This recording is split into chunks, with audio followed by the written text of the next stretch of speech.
Faithfully delivering value, interpreting great books from around the world. Hello, this is Sally's Book Talk.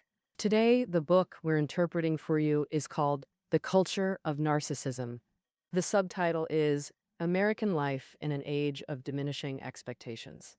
The single quotation mark, Culture of Narcissism, in the title refers to a highly self-centered cultural logic that glorifies competition and excludes others. The author of this book, Christopher Lasch, believes that from the mid-20th century, the culture of narcissism gradually spread in America and throughout Western society.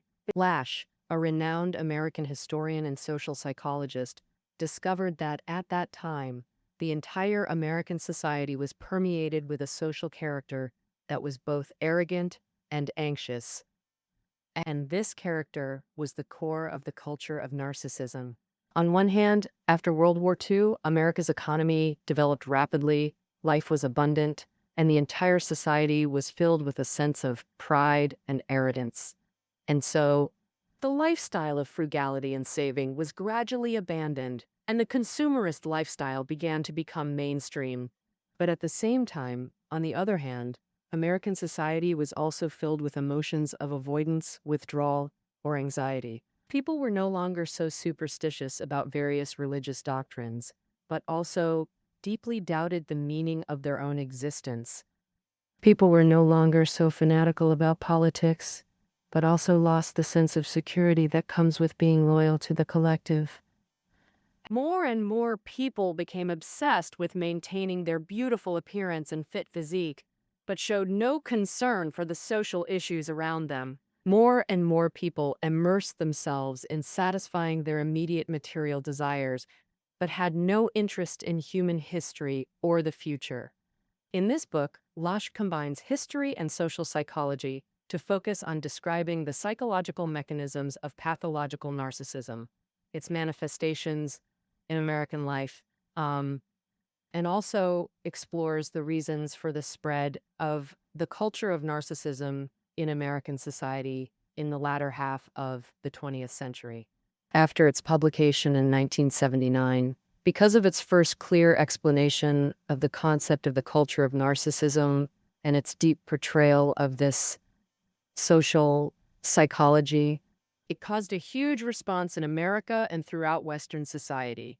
In the year of its publication, this book won the National Book Award and became a bestseller across America.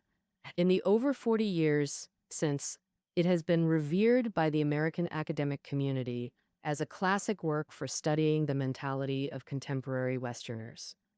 For example, Bruce Maslisch, a history professor at MIT, considers this book a classic in contemporary cultural history, insightful into American personality and societal environment, with immense persuasive power. Next, I'll break down this book, The Culture of Narcissism, for you in two parts. First, what is pathological narcissism? What were its manifestations in America during the latter half of the 20th century? Second, how does the era produce pathological narcissists? Let's start with the first part, what pathological narcissism is. The author points out that narcissism ultimately stems from an individual's inability to clearly define the boundary between self and the objective world. Narcissism can be divided into two types: primary narcissism and pathological narcissism. Each of us has a form of primary narcissism at birth. This means the mother's meticulous care makes the infant develop an illusion that they and the mother are one entity. I am Mom. Mom is me.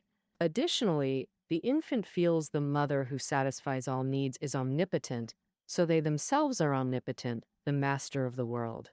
But over time, the infant gradually realizes that mom and they are different, and they're not the master of the world. The infant's primary narcissism fades away, and they slowly build a healthy self-identity, growing into a psychologically stable and harmonious adult. However, for some reasons, if someone's primary narcissism doesn't disappear normally, it spawns pathological narcissism, keeping strong narcissistic tendencies in adulthood. Pathological narcissists are the core issue this book focuses on. Pathological narcissists subconsciously create an omnipotent image, in their fantasies. This image could be a mother, a father, or just an immensely powerful self. This omnipotent image dominates every aspect of their life, making them feel like the world's master, with everyone existing to satisfy their desires. So, as long as they focus on themselves and actualize themselves, they can feel love and safety, avoiding all kinds of real-world anxieties. On the surface, pathological narcissists often appear normal, even outstanding. In their careers, they usually show great ambition, excel at controlling colleagues, but rarely reveal genuine emotions. Thus, they're often more likely to win in workplace competition and better suited to survive in modern institutions and corporations. In relationships, they often appear humorous, confident, witty, eloquent, and full of personal charm, making them more likely to win the affection of the opposite sex. However, in the long run, pathological narcissists have fatal flaws in both career and relationships. While appearing confident, they suffer deep inner anxiety and pain, unable to find meaning in work or life, develop social responsibility or professional loyalty, or maintain long-term stable relationships. They have no real friends in life, and in their inner world, there's no one but themselves. It's important to note that while pathological narcissists can't care for or trust others, this doesn't mean they don't genuinely need others deep down. Humans are ultimately social animals. Most people psychologically need companionship, so pathological narcissists crave friendship and love, yet lack the ability to sustain them, ultimately becoming trapped in extreme loneliness. American psychologist Michael Jacoby once studied 250 managers from 12 companies, finding many troubled by pathological narcissism. One man held a key position in a large company, successful professionally with a rich romantic history that many men envied. Jacoby nicknamed this man the gamesman because he seemed to treat everything around him with a playful attitude. For example, despite years at his company, he couldn't develop any sense of belonging. To him, the company was merely a tool for personal goals, not something providing life meaning. And regarding women in his life, he was particularly guarded, needing their admiration most. This condescending grandiosity pleased him, reinforcing his omnipotence illusion. Yet he didn't need their friendship or love. Any equal emotional relationship made him uncomfortable, even evoking fear of being dominated or controlled. Thus, he actively pursued workplace competition and flirted with attractive secretaries to gain victorious pleasure. When he was younger, this lifestyle seemed quite effective. But as he aged, his career advancement hit a plateau, his romantic games became repetitive, and he grew increasingly disinterested in everything around him, sinking into a midlife crisis. And this midlife crisis is essentially the inevitable bottleneck stage pathological narcissists must face. The author found that since the mid-1950s, more Americans sought help with vague discontent, often showing no obvious mental issues but chronically drifting, feeling empty and depressed, lacking purpose, even developing depression, all manifestations of pathological narcissism.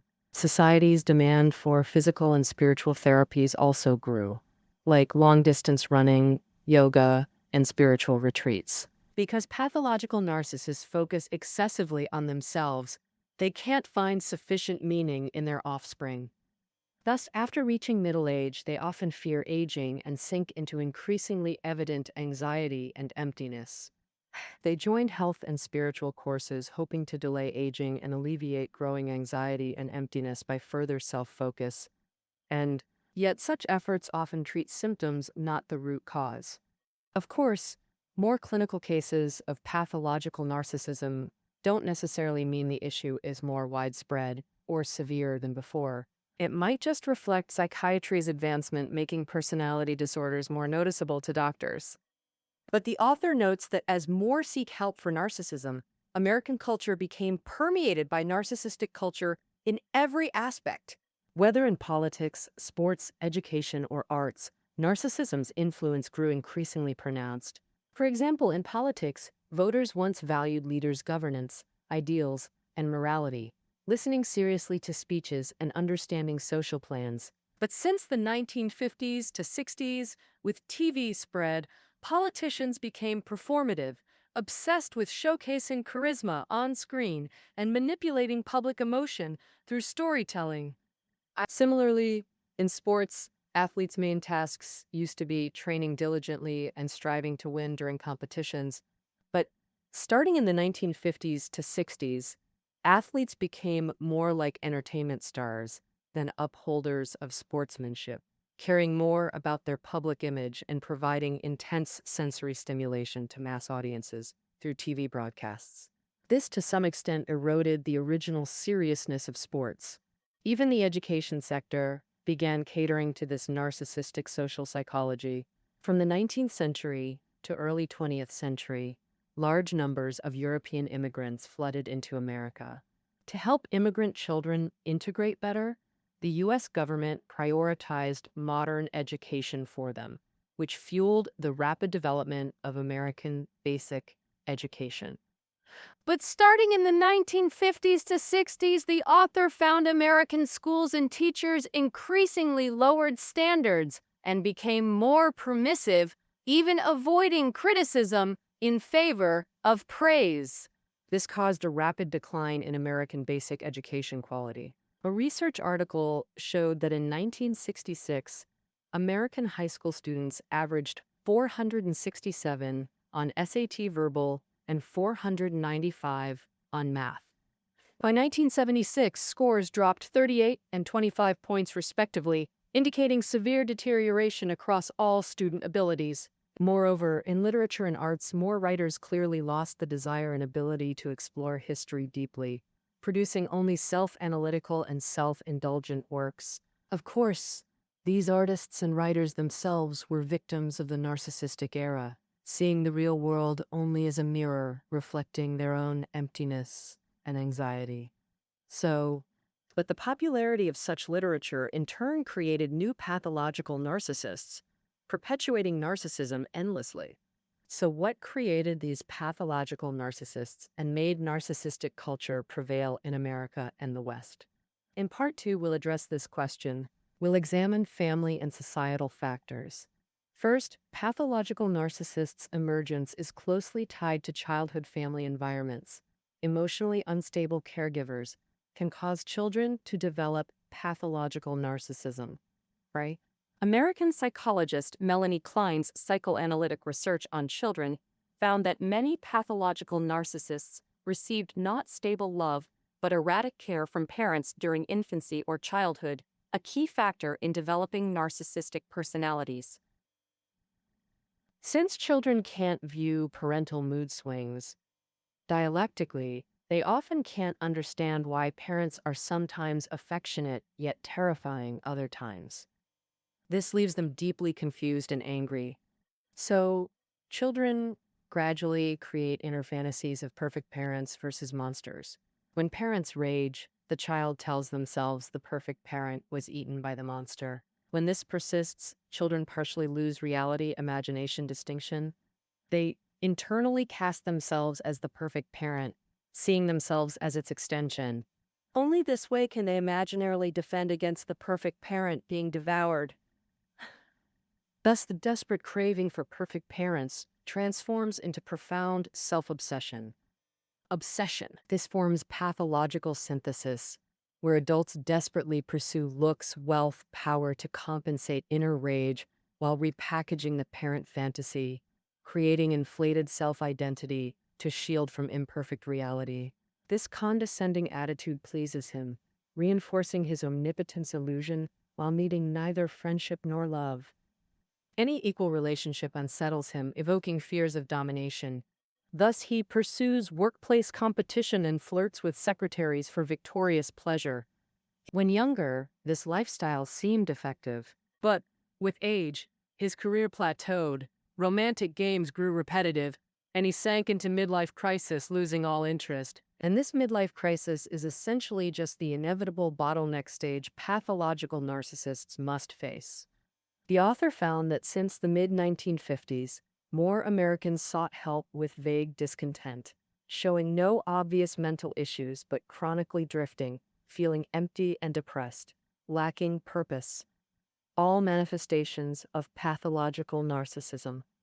Society's demand for physical and spiritual therapies also grew, like long-distance running, yoga, and spiritual retreats. Because pathological narcissists focus excessively on themselves, they can't find sufficient meaning in their offspring. Thus, after reaching middle age, they often fear aging and sink into increasingly evident anxiety and emptiness. They join health and spiritual courses hoping to delay aging and alleviate growing anxiety by further self-focus. Yet, such efforts often only treat symptoms, not the root cause. Of course, more clinical cases don't necessarily mean narcissism is more widespread or severe than before. It might just reflect psychiatry's advancement, making personality disorders more noticeable. But the author notes that as more seek help for narcissism, American culture became permeated by narcissistic culture. Whether in politics, sports, education, or arts, narcissism's influence grew increasingly pronounced.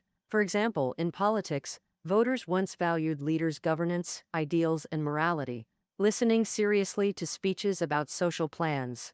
But since the 1950s to 60s, with TV's spread, politicians became performative, obsessed with showcasing charisma and manipulating emotions through storytelling. Similarly, in sports, athletes' main tasks used to be diligent training and striving to win competitions. But starting in the 1950s to 60s, athletes became entertainment stars rather than sportsmanship upholders, prioritizing public image and sensory stimulation through TV. And this, to some extent, erodes the original seriousness of sports. Even the education sector is catering to the social psychology of narcissism. From the 19th century to the early 20th century, large numbers of European immigrants flooded into America.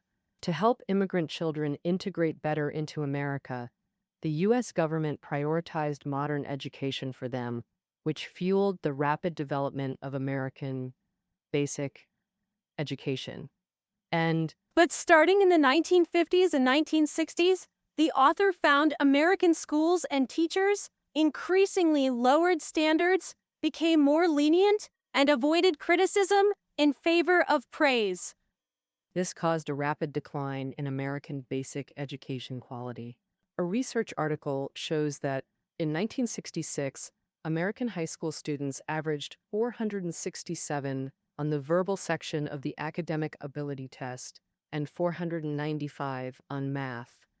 And by 1976, scores dropped by 38 and 25 points, respectively, indicating severe deterioration across all student abilities. Moreover, in literature and arts, more writers clearly lost the desire and ability to explore history deeply, producing only self-analytical and self-indulgent works. Of course, these artists and writers themselves are victims of the narcissistic era, seeing the real world only as a mirror reflecting their own emptiness and anxiety. But the popularity of such literature creates new pathological narcissists, perpetuating narcissism endlessly. So what created these pathological narcissists and made narcissistic culture prevail in America and the West? In part 2, we'll address this question. We'll examine family and societal factors. First, pathological narcissist emergence is closely tied to childhood family environments. Emotionally unstable caregivers can cause children to develop pathological narcissism. Not American psychologist Solid Melanie Klein's psychoanalytic research on children found that many pathological narcissists received not stable love but erratic care from parents during infancy and childhood, a key factor in developing narcissistic concern personalities. Since children can't view parental mood swings dialectically, they often can't understand why parents are sometimes affectionate, yet terrifying at other times. This makes them feel very confused and angry. So children gradually create inner fantasies of perfect parents and monsters as two roles. Thus, when parents rage, the child tells themselves that the perfect parent has been eaten by the monster. And when this imagination persists long term, children partially lose the ability to distinguish reality from fantasy. They internally cast themselves into the role of the perfect parent, seeing themselves as an extension of the perfect parent. Because only this way can they imaginarily defend against the fear of the perfect parent being devoured by the monster. In this situation, the desperate craving for a perfect parent who never loses temper transforms into a profound self-obsession. Obsession? Thus, pathological narcissism gradually forms. Such pathological narcissists in adulthood often compensate for inner rage by desperately pursuing looks, wealth, and power while repackaging the perfect parent fantasy. Over time, this forms an inflated, idealized self-perception to shield them from imperfect reality. Additionally, in relationships dynamics with narcissistic traits, pathological narcissists constantly seek new romantic affections and admiration from lovers to fill deep-seated negative feelings accumulated from childhood. However, they cannot maintain long-term relationships because inner rage makes them unable to resist despising and belittling their partners, and any dependency on others involuntarily causes panic. Subconsciously recalling the awful feelings of being scolded or even rejected by parents as a child, a pathological narcissist once told the author that he found 2-month relationships most ideal. People are increasingly enthusiastic about spending energy on practicing yoga, learning ballet or belly dancing, controlling diets, attending spiritual retreats, and so on. These pursuits themselves are not harmful, but when the whole society becomes solely enthusiastic about such personal cultivation, it actually falls into an escape. It avoids real problems and lacks genuine faith. Therefore, the development of electronic media has also exacerbated pathological narcissism, making the narcissistic tendencies of the entire society increasingly severe. Electronic media include cameras, camcorders, and tape recorders. These things disseminate vast amounts of visual and auditory images, making us feel like living in a hall full of mirrors. More and more of our words and actions are recorded by photos, videos, and tapes for repeated viewing and listening. However, these recorded images damage our sense of reality. The renowned American writer and art critic Susan Sontag once said that reality seems increasingly like what the camera shows us. Photographic images provide evidence of our existence. Over time, we forget that these photos, images, and recordings aren't complete historical scenes, but very limited excerpts. Thus, we increasingly struggle to distinguish virtual from real. Moreover, facing our own visual or auditory images unknowingly intensifies narcissism, because the more one sees oneself, the deeper the self-infatuation. Additionally, electronic media influences vivid celebrity showcases make people feel entitled to desire satisfaction and less tolerant of ordinary life. Even ordinary Americans see themselves like movie stars, despising conformity while craving uniqueness. This extends pathological narcissism's reach. Finally, fading historical consciousness exacerbates societal narcissism. Pathological narcissists lack historical awareness, caring only about themselves and immediate gratification of desires and goals. Humanity's origins, future direction, past and future landscapes all lie beyond their concern. Worse, in America, this entirely self-centered value system is becoming mainstream. The author notes that historically, even radical religious sects maintain generational continuity between ancestors and descendants.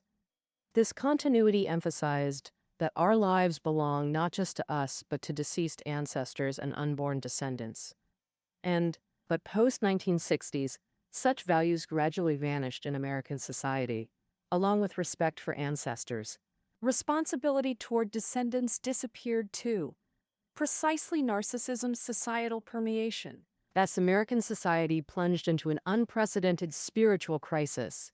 So, the author believes that in the 1960s and 70s, American society's trend was living for the present, only for oneself, not for anyone else. As this mindset spread, it expanded narcissism's reach. Meanwhile, excessive consumerism worship, ongoing political turmoil, rapid electronic media growth, and fading historical awareness all deepened society's entrenchment in narcissism. With this, we've covered the core content of the culture of narcissism.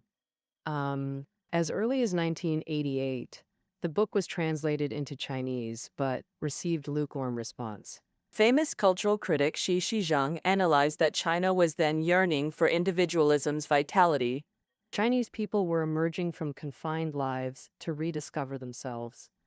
Thus, they couldn't see the pitfalls of an overly self-focused culture. Now, over 30 years later, revisiting Lasch's book may yield different insights. All right, that concludes our interpretation of the culture of narcissism. Reading notes are below the audio. See you next episode.